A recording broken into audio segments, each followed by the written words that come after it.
What's up, Moto Buddies? Mike here from Taco Moto Co. We have 3 bikes here. These are all 24 or 25s. They are the new generation chassis. These are the GasGas ES500. We have a Husky 501S, and then over here is a KTM 500 EXCF. All of these bikes are basically first cousins to each other, and they're all competing against each other.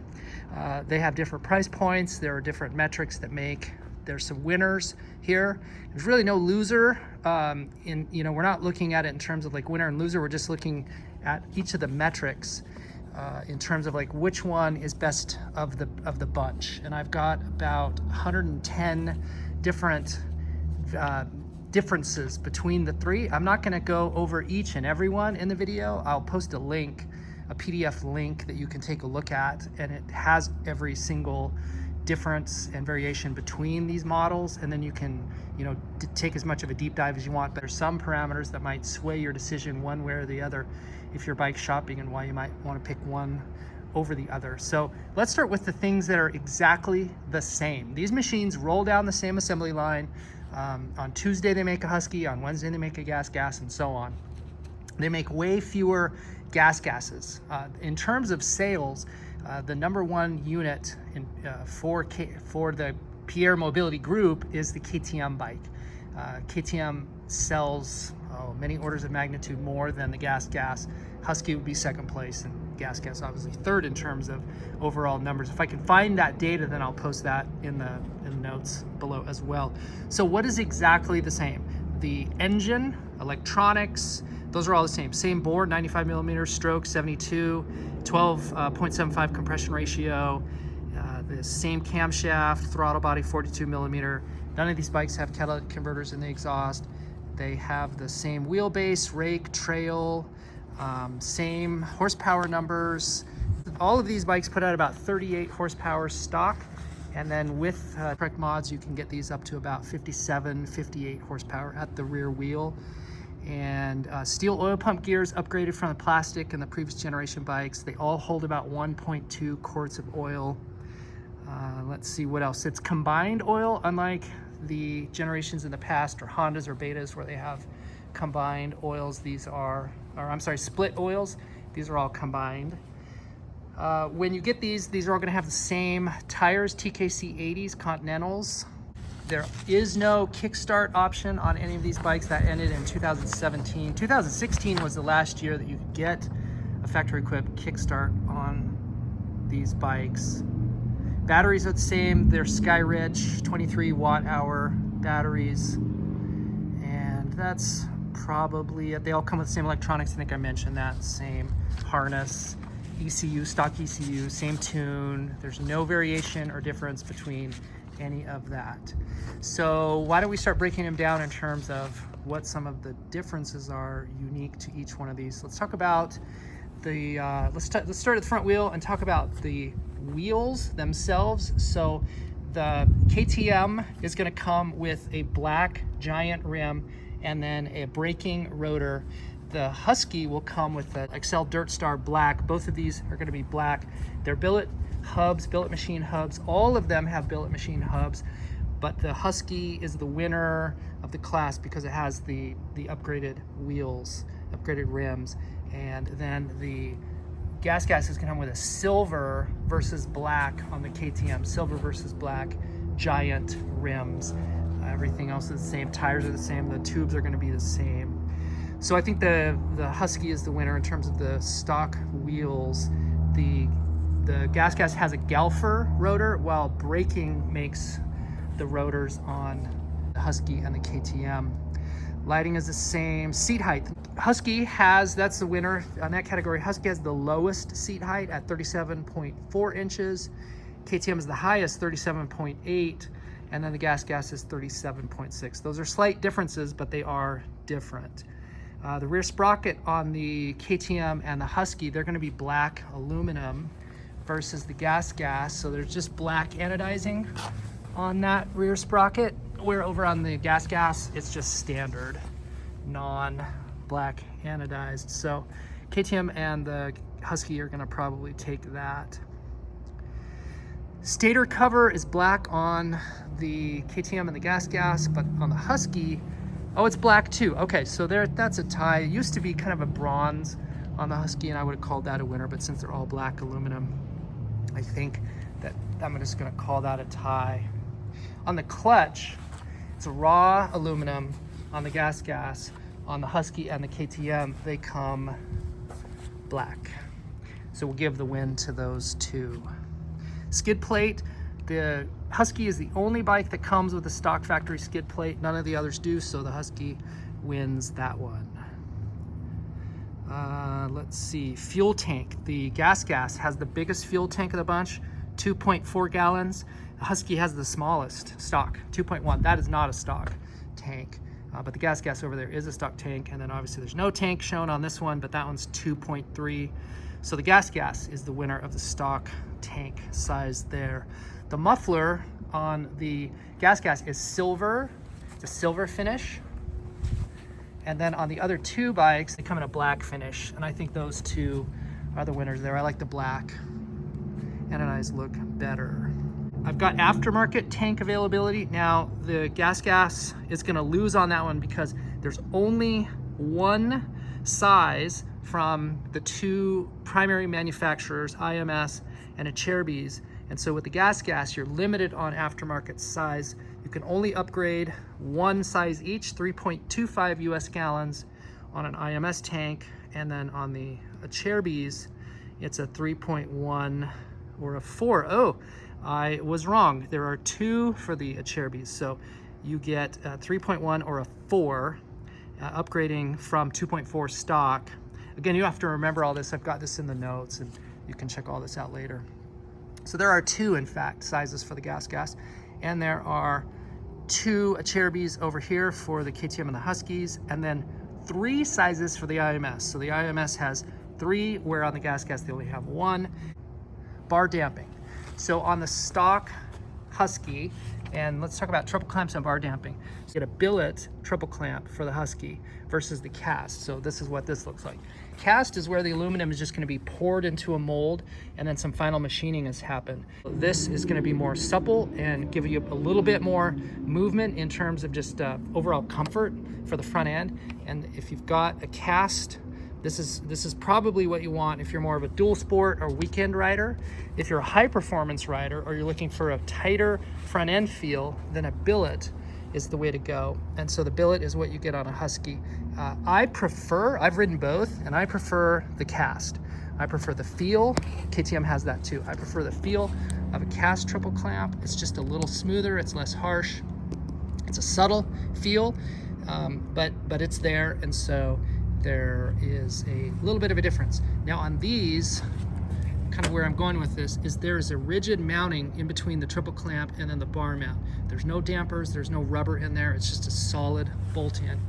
On the stock Husky setup, there is a rubber, this is not the stock, this is an XC Mako 360 configuration here, but in the stock setup on the stock triple clamp, there's a little rubber damper that goes in there that comes out, and we don't put that back in when we put this in here because here's our rubber mounting, and that is the only bike that has any rubber damping in the bars. 8, let's talk about that.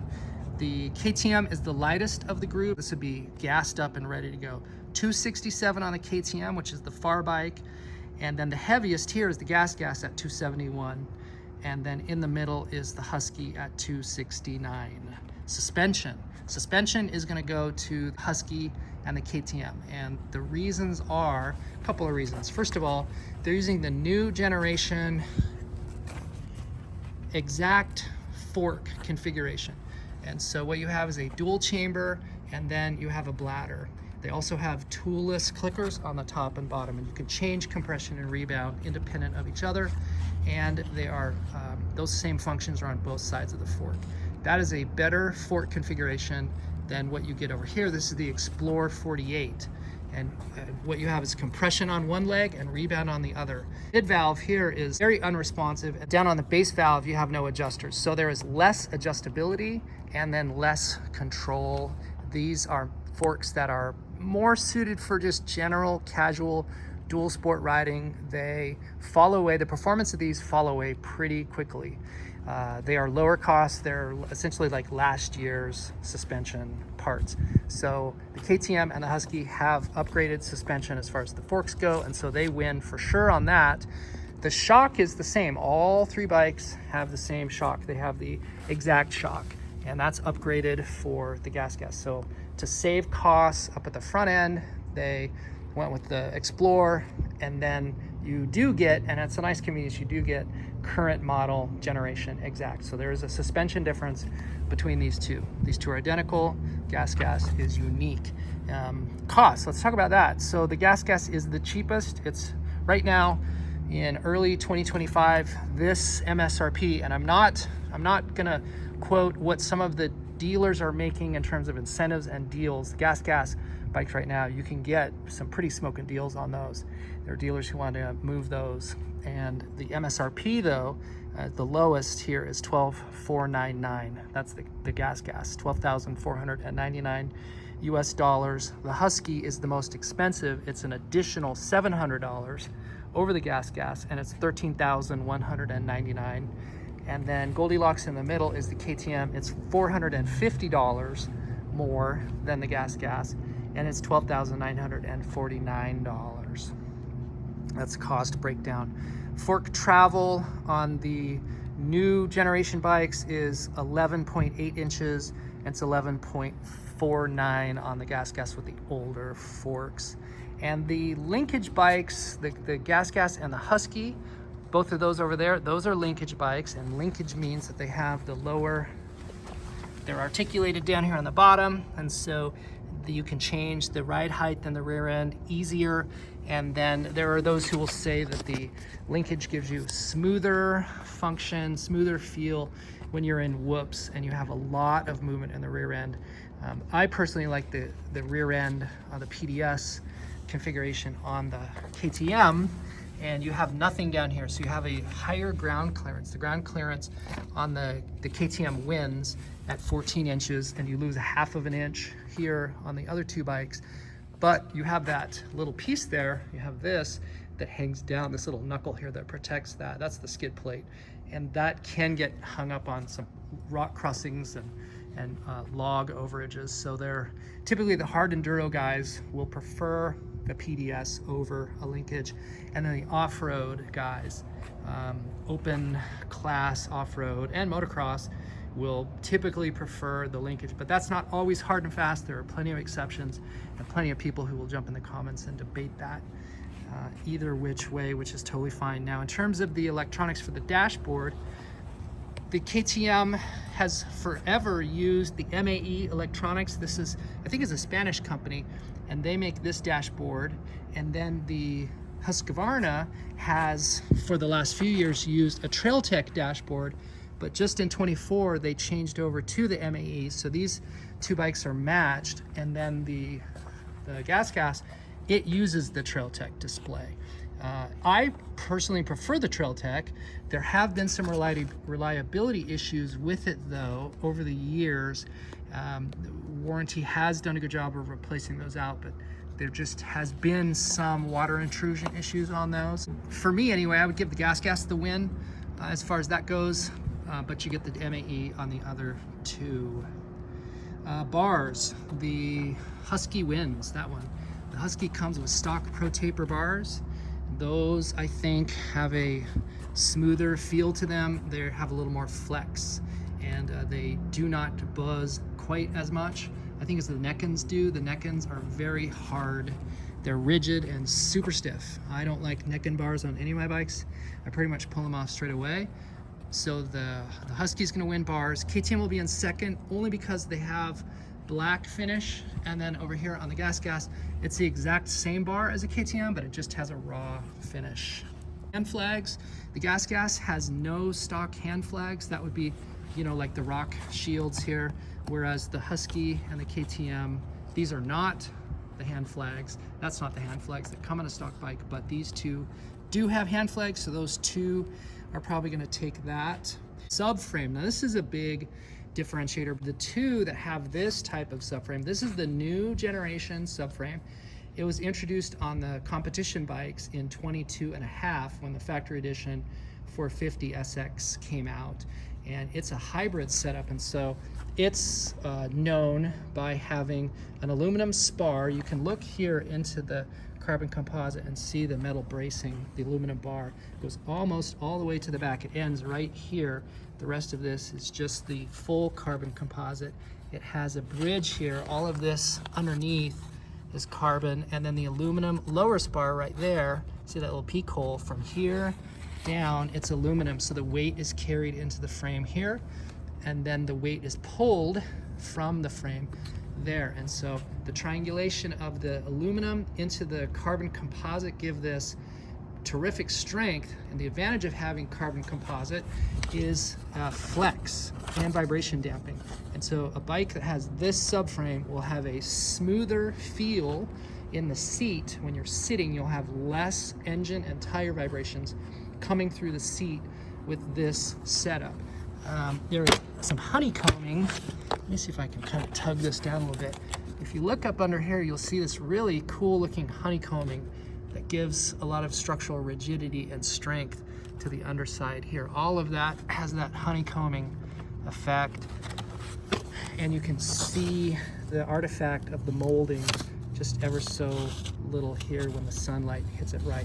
But this little section here has all that combing in there, honeycombing. The two subframes are different from each other. They are not interchangeable. The KTM has a unique layout.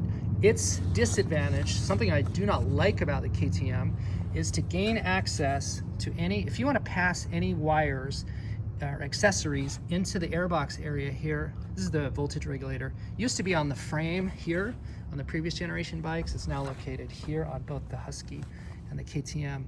But what's really kind of annoying is to get any wires passed through. There's enough hole space here. There's also a hole over here if you wanted to pass wires through and get them over here on this side. There's lots of room for electrical accessories and things you wanted to put in there, but you have to remove the body plastics here on this rear quarter panel, the rear fender and the rear quarter panel, to pass any wires through on the KTM. So that's an annoyance as far as just a little personal preference thing. The layout is a little different. If we take a look at this Husky, you'll see, you can pop this ECU loose, and you'll see there are two holes. That's a pass-through hole there. There's another one right here. And those two allow you to feed any wires down in here, and then to have really good access here into the airbox.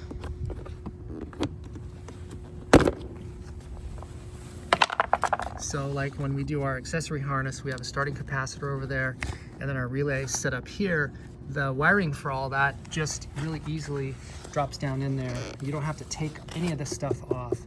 The voltage regulator is still in here. It's located right about here. No difference than on the KTM, but they've just designed, see, you don't have that hole here, and because the KTM has that hole, they had to run the wires behind that. Here, where this hole was on the KTM, it's just a solid piece, and that's why they can pass that through. Now, why do they have the hole over here on the KTM? Probably because they market the KTM to the hard enduro crowd, and with the motocross bikes, this theoretically could be a grab point if you're doing, tricks, if you're doing aerials. You can grab your seat here, you get your whole hand, get your fingers in there, because that's a complete pass-through.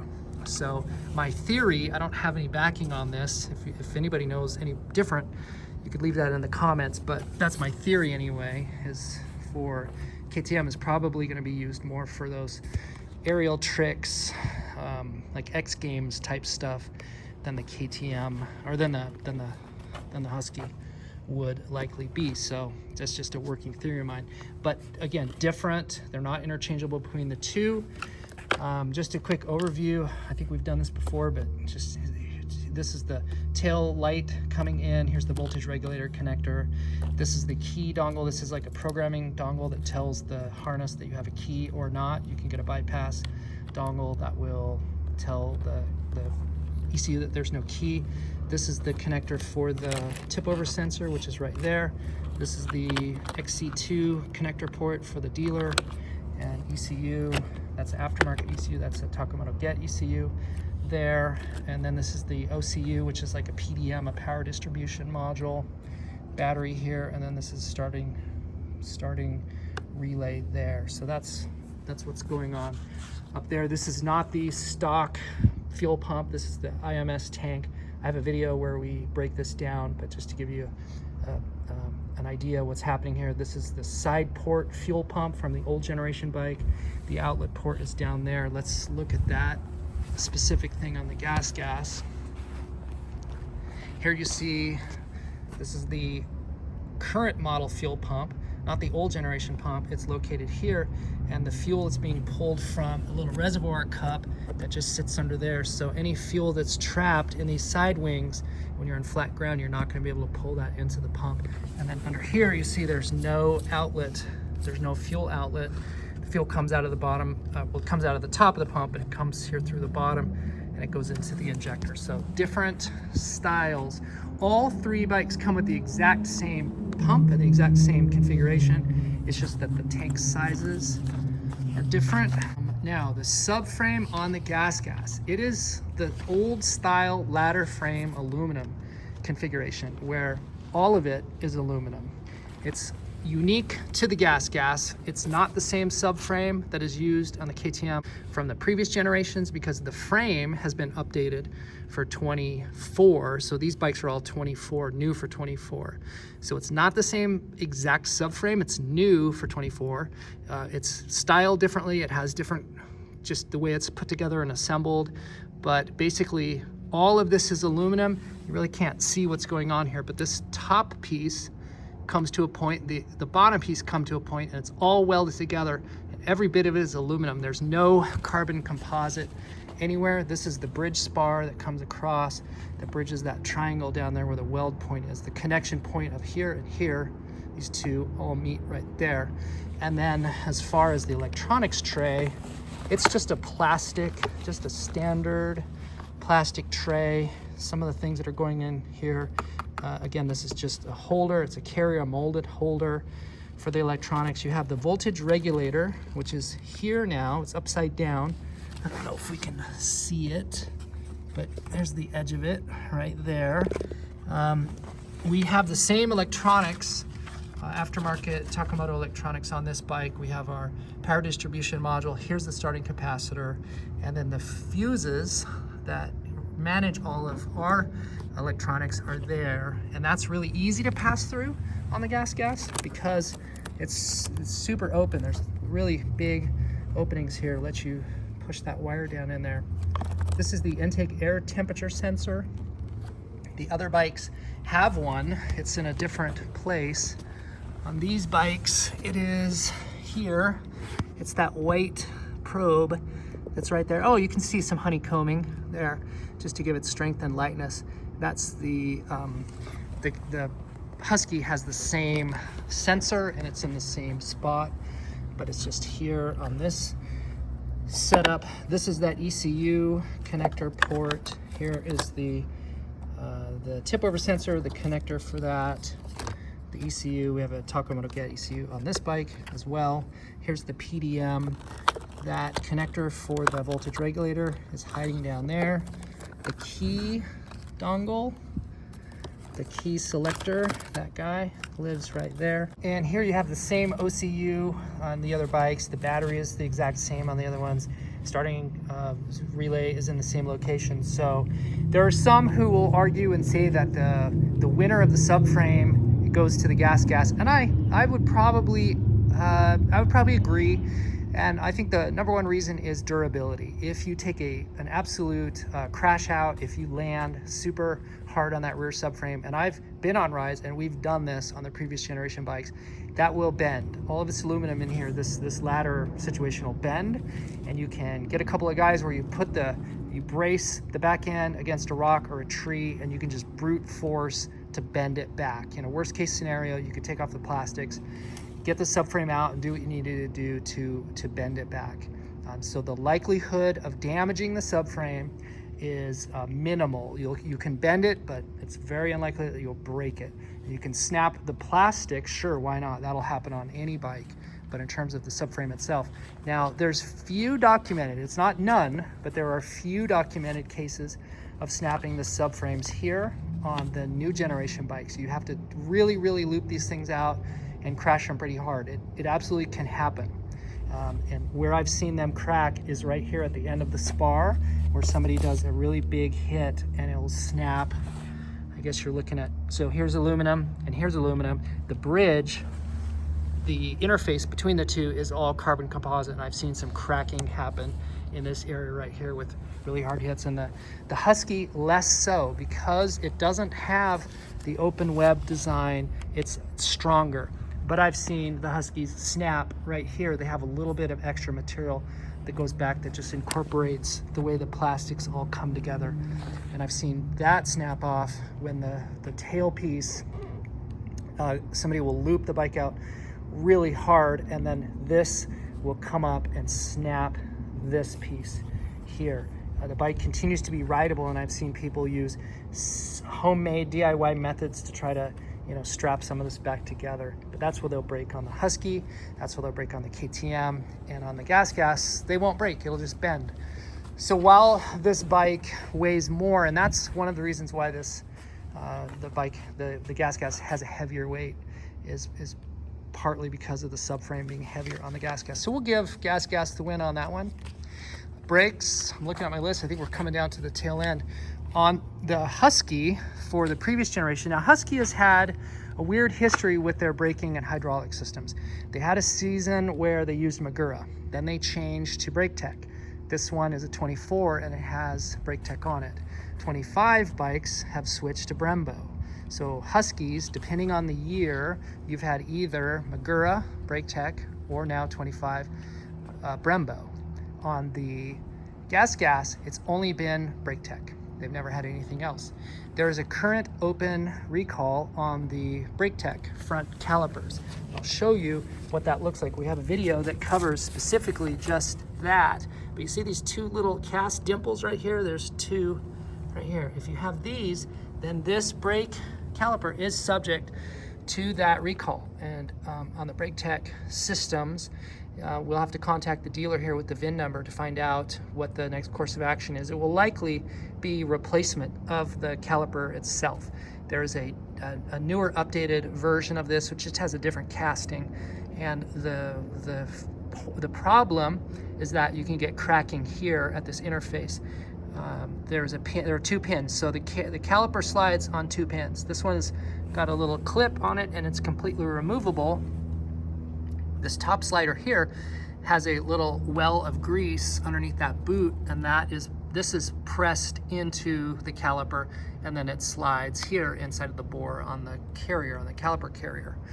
The braking, the cracking happens here. I don't quite know what the forces are that cause it to break, but if you have one of those calipers and it is subject to that recall, this is the area, the weak area where they could break. Now, something else to point out, we have seen documented evidence, I've seen the photos of them, where this area, this metal area will snap, will break, and then this caliper will break away from the mounting pin. And so I've seen photos now, 4 or 5 or 6, where people have sent me photos of these having snapped. Most of those instances, the riders were not aware that they had done anything that would have caused that to snap, meaning it wasn't crash damage, they didn't do anything extreme.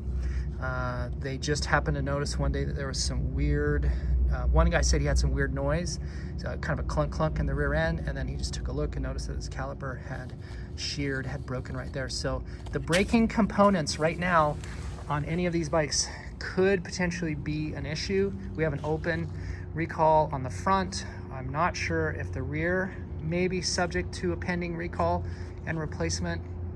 There are riders who are out there replacing to Brembo. Now let's take a look at the Brembo components here on the or the KTM rather. You've had Brembo for as long back as I can remember. Some of the earlier KTMs and the RFS engine generations, they had Magura on them. But for many, many years now, for sure with all the injected bikes on the KTM side, they've been running Brembo. And I have never once seen anyone break a rear caliper on a Brembo. I have seen pistons freeze inside of the bores on the Brembos, and then I've seen the back this section here blow off. I've seen where the back pad carrier arm here, this section, let me see from the other side. So the part, these two little tabs here that hang down, kind of in this horseshoe situation, I've seen those break off on the Brembo rear calipers used on the KTMs. So that has been a thing. The instances of that, I think, is relatively small. I've only seen it personally once, and I've seen a few pictures of it. So the Brembos are not immune to failure. I think they just fail in a different way. And then on the front, I will say that I've never once seen a documented instance of a front Brembo caliper do anything. I've seen where people, through lack of maintenance, don't grease the bore, and I've seen where these will freeze and then you get uneven pad wear because the caliper isn't sliding in and out of the carrier properly, and that's just a lack of maintenance. I don't think it's a Brembo thing. So I would say that the Brembo and Magura front calipers have been, I just can't think of any instance of any breakage or failure that wasn't, you know, lack of maintenance user caused. So I'm going to give the win for braking components to Brembo. There's no Magura on any of these bikes, but it would be there too if Magura was in the running. So front caliper, Brembo. Rear caliper, I'm going to give it to Brembo only because I've seen fewer instances of Brembo issues on the rear, but right now we are seeing active issues on the rear caliper on the braking. For the levers up top, I have not seen any Brembo failures other than lack of maintenance, and that goes for both the brake side and the clutch side. On the slave cylinder, Brembo, I've never seen any Brembo issues. So you have a Brembo slave here. Never seen any Brembo issues that were not user caused, just lack of maintenance. On the Husky bikes, when they had Magura, there was a long history. This one has a recluse on it, but there was a long history with the Magura slaves of seal swelling and seal tearing. I think 17 through 19, that generation, they had a manufacturing defect, and Magura put either the wrong O-ring in there or incompatible O-ring in terms of the type of material, and there was seal issues, and you'd have a weak or non-effective, non-working clutch lever on the Magura. The braking, so again, just to kind of reemphasize, there's no Magura on any of the Austrian bike products anymore. I'm just kind of going back in history and talking about issues that they used to have. Never saw any master cylinder issues on either brake or clutch with the Magura, just that slave cylinder. Now with the braking, I've yet to see any issue with the clutch or master on the braking. It just seems right now to be an issue down there on the calipers with the braking. So in fact, I've heard people say they prefer the lever feel of the braking over the Brembo. So I'm just going to give the win to the KTM right now because you have braking on both of these bikes. The 25, this is 24, the 25 has the Brembo. So I think the win is going to go to a 25 Husky, 25, or any of the previous generations KTM with the Brembo. That's kind of the key there. I think that's the win. Looking over my notes, we're pretty much down to the tail end. Again, I'm going to have the link for everything in terms of the stats, the figures, the numbers. So is there a winner? Is there a clear winner? No, I don't think so. I have a preference. So my personal preference is the KTM. I'm going to pick a KTM for, let me just highlight again some of the key reasons. It has a cast triple clamp, which is my preference. I like the black wheels. They look good stock. It has a carbon composite, semi-composite subframe, which provides comfort for when you're sitting. I like that. I prefer that. It has a PDS. I prefer that. It's the lightest of all the bikes. It's middle, the price is in the middle. It has the Brembo braking components. So for me, those, and it has the new exact version of the suspension. So for me, those are the reasons why I personally am going to pick a KTM bike over the other two, and that's my preference. Now, the Husky, this is a customer Husky, but I have a 24 Husky, which I built out, and I dig it a ton. I like the linkage when I'm down in Baja and in the whoop sections. If you guys know about the San Felipe Zoo Road whoops, you know what just a beater road that is. And I think that the Husky linkage provides a little more comfort and feel to the rear tire than the PDS does. But I don't want to ride that road, and I don't seek it out. So that's not part of my ride plan. And even though it's a little bit better, it adds weight and it adds complexity. There's maintenance to all that down there, and I'd rather not do that. So for me, while there's a lot to love about my Husky, I don't love that. So the Husky is a better looking bike. I think the blue frame is great. Of all the different color frames of any of the bikes, to me, the blue frame is absolutely a knockout. It is my favorite. And then it's got some sparkle paint in here. I'm on record saying I like the bling. I think it's the best looking bike of the group, and I think the aesthetics of it are better, and I think the linkage for comfort, but then the GasGas has the linkage too as well. So I think there's a slight advantage over there on the Husky. The Husky has that black cast, or the billet triple clamp, and so aesthetically that's another, you know, tick in its favor. So Husky's the best looking bike, and there's people who swear by and love the Husky, and I don't ding it at all. It's just going to be my second place machine in this grouping. And then third place for me is going to be the GasGas. It's the winner in a couple of different metrics. It has the lowest MSRP. It has the biggest stock tank. There's a few things. It has arguably the best subframe. So there's a few things that make the GasGas in this grouping the winner. I do like the red. I don't like it more than the Husky, but I do like the red. I like the red better than the orange KTM. There's a lot of orange KTMs out there, and so it can be a little boring to see another orange KTM. So a red KTM, which is effectively what this GasGas is a nice change up. I like the aesthetics of the plastics. It has that single piece swoop design that the previous generation, I think the 17 through 19 generation Huskies, had the exact same configuration, where the gas tank, to put it on, you had the two little buttons here and you slid in the side panel. So they borrowed the styling from that 17 through 19 HUSQVARA generation. So I like the red, I like the subframe. I think there's some reasons why the Husky makes sense for certain riders.